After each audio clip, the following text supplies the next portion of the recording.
எல்லாத்துக்கும் வணக்கங்க. எல்லோரும் எப்படி இருக்கீங்க? நம்ம பிதாமகர் பீஷ்மர் அப்படின்னு சொல்லி படிச்சிருப்போம் இல்லைங்களா மகாபாரதத்தில்.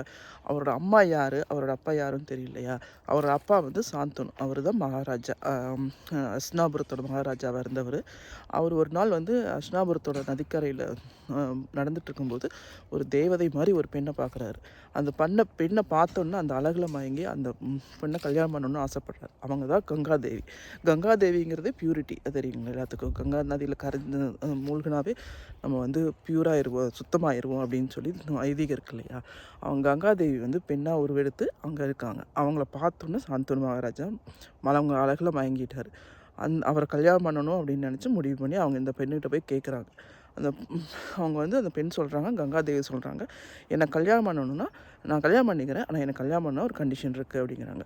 அதாவது நான் என்ன பண்ணாலும் கேட்கக்கூடாது, கோவப்படக்கூடாது அப்படின்னு சொல்லி அவங்க சொல்கிறாங்க. அவர் சாந்தன் மகாராஜா வந்து அந்த காதல் வலையில் விழுந்ததுன்னு சொல்லுவாங்க இல்லைங்களா? அந்த மோகத்தில் வந்து அவர் என்ன பதில் சொல்கிறாருன்னு தெரியாமையே, சரி நான் ஒன்றுமே கேட்க மாட்டேன், கல்யாணம் பண்ணிக்கலாம் அப்படின்னு சொல்கிறாரு. அப்படி கல்யாணம் பண்ணும்போது கல்யாணம் பண்ணாங்க. அவள் கல்யாணம் பண்ணதுக்கப்புறம் அவங்களுக்கு ஒவ்வொரு நாள் குழந்தை பிறக்கும்போது கங்காதேவி வந்து அந்த குழந்தைய கங்கை ஆற்றுல வந்து விட்டுறாங்க, இறந்துடுறாங்க அந்த குழந்தைக்கு. அப்படி 8 குழந்தைகள் இறந்துடுறாங்க. அப்போ 8வது குழந்தை வந்து தான் கேட்குறாரு. அவருக்கு வந்து சாந்தனு மகாராஜாவுக்கு வந்து வாரிசு வேணும்னு அரசர்களுக்கு அப்படி தான் இருக்கும், வாரிசு வேணும்னு நினைப்பாங்க இல்லையா? அப்படி நினைக்கும்போது ஒவ்வொரு குழந்தையும் இப்படி ஆற்றுல கொண்டு விடும்போது அவங்களுக்கு கோவம் வருது. ஆனால் 7 குழந்தையும் விடும்போது அவர் ஒன்றுமே கேட்கல, பொறுமையாக இருக்கார்.